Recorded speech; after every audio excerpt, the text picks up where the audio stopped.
Digital Digitally Yours.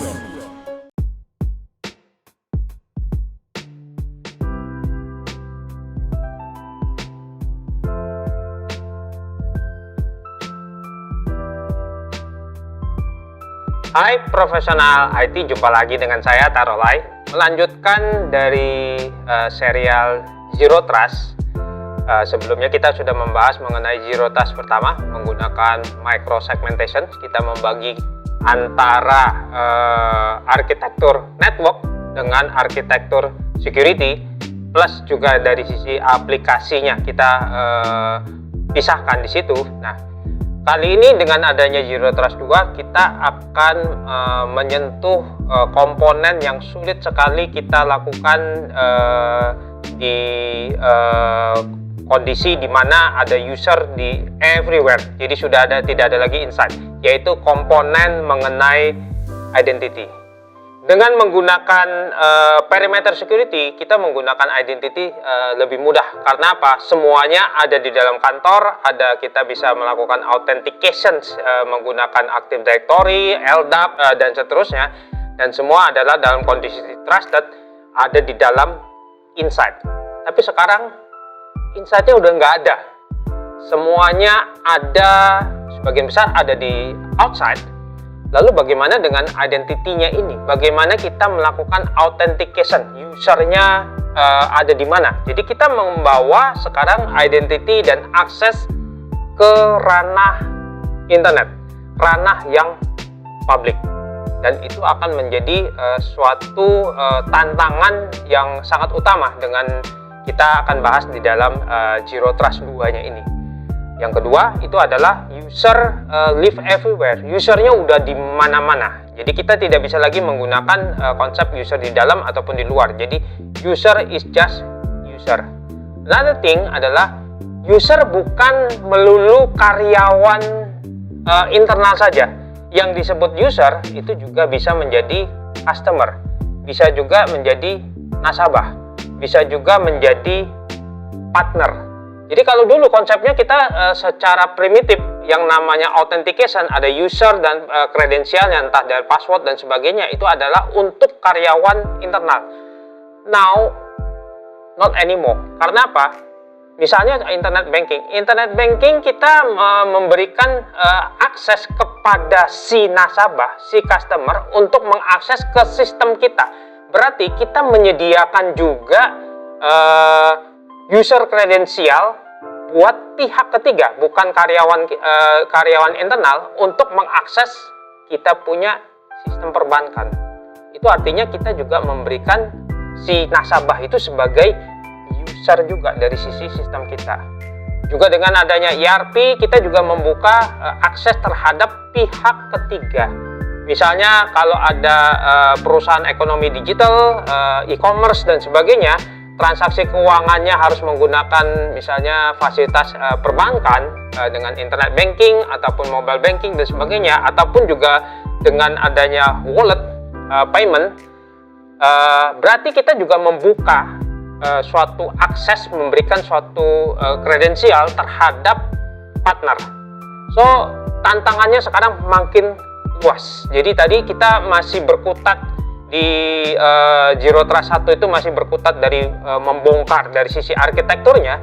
Sekarang kita lebih ke atas lagi, kita akan melihat bagaimana tantangan kita menggunakan authentication terhadap user-user, dan network based access bukan menjadi pilihan lagi. Jadi kita membuat suatu akses yang lebih luas lagi.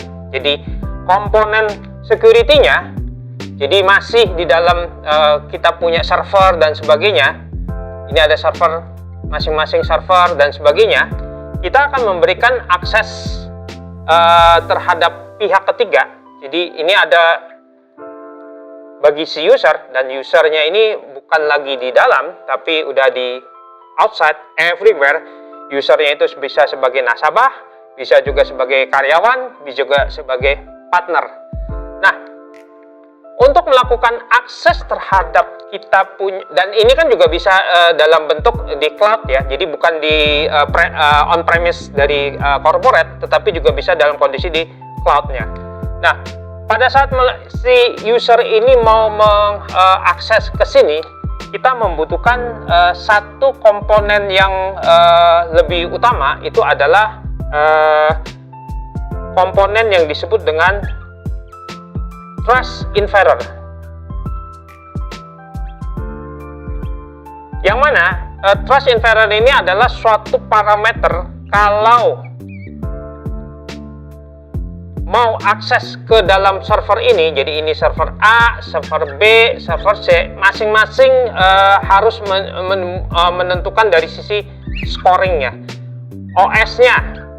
Misalnya OS-nya adalah Windows 7 atau Windows 10 atau Windows 8 atau Windows 11 dan sebagainya, masing-masing akan mendapatkan suatu skor-skornya sendiri. Jadi mungkin ini OS-nya masih menggunakan Mac OS yang jadul, misalnya dengan Mountain Lion, berarti dia skornya ada skor tersendiri. Lalu juga apakah ada antivirusnya sudah up to date, ada skor tersendiri. Lalu masing-masing skor yang lain lagi kita bisa tentukan parameter-parameter apa saja yang kita tentukan dari sisi skor, dan di sini akan mendapatkan suatu skor secara keseluruhannya. Dan di sini pada saat mau melakukan akses terhadap aplikasi masing-masing ini, kita menentukan bahwa untuk aplikasi A itu skornya misalnya 90, aplikasi B skornya minimum ada 80, aplikasi C skornya 10, dan seterusnya. Nah, berarti kita akan memisahkan yang tadi. Kalau di Zero Trust pertama kita masih berkutat dari sisi infrastruktur, sekarang kita lebih fokus kepada bagaimana si user mengakses terhadap resource yang dia butuhkan, dan kita memberikan pengamanan berdasarkan dari sisi skor. Jadi yang terjadi, si user akan melakukan request ke server di sini. Di sini ada penjaganya di sini. Jadi ada identity, ada proxy-nya di sini.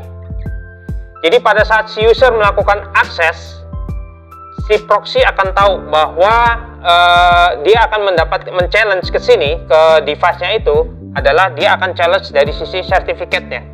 Jadi pada saat mau akses, dia akan challenge dari si sertifikatnya, dan si perangkat ini melemparkan sertifikatnya ke terhadap proxy ini, dan bahwa si proxy ini tahu bahwa yang melakukan akses ini adalah perangkat X, dan perangkat X ini dia akan cek inference nanti ke trust inference itu. Nah, sesudah dia tahu bahwa yang mengakses ini adalah perangkat X, baru nanti dia akan challenge lagi untuk kredensial si usernya. Jadi yang pertama itu adalah kita melakukan checking terhadap perangkatnya. Jadi ingat ya, pada saat kita ngomong di Zero Trust pertama itu kita membedakan antara arsitektur perangkat dengan arsitektur usernya. Nah, sesudah perangkatnya kita tahu, sekarang usernya siapa yang boleh, siapa yang lagi mengetuk pintu untuk mengaksesnya.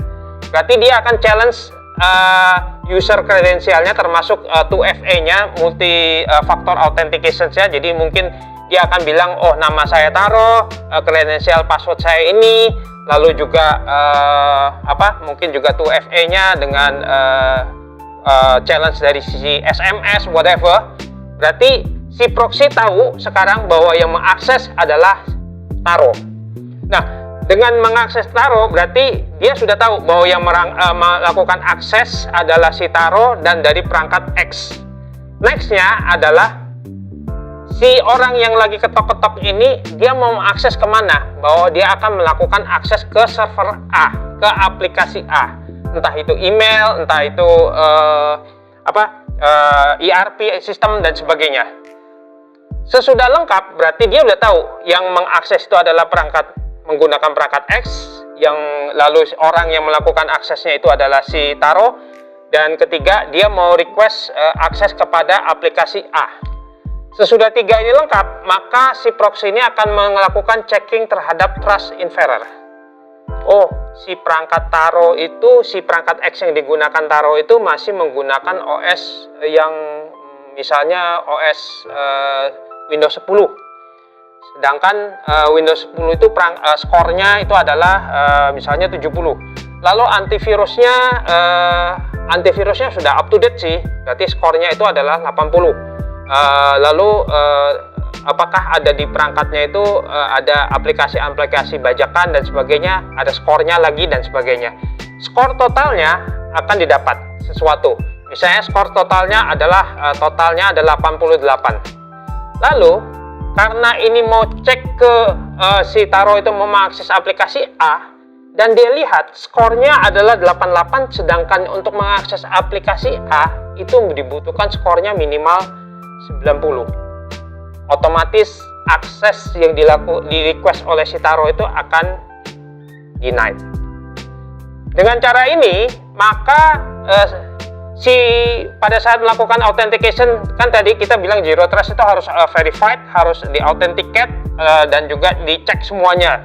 Nah, berarti ini perangkat ini akan mendapatkan informasi bahwa kenapa dia di-denied. Salah satunya adalah OS-nya itu adalah OS yang basi. Jadi dia harus misalnya supaya skornya naik, di-upgrade menjadi OS-nya jadi Windows 11 atau whatever, yang mana skornya akan menjadi mencapai yang diinginkan.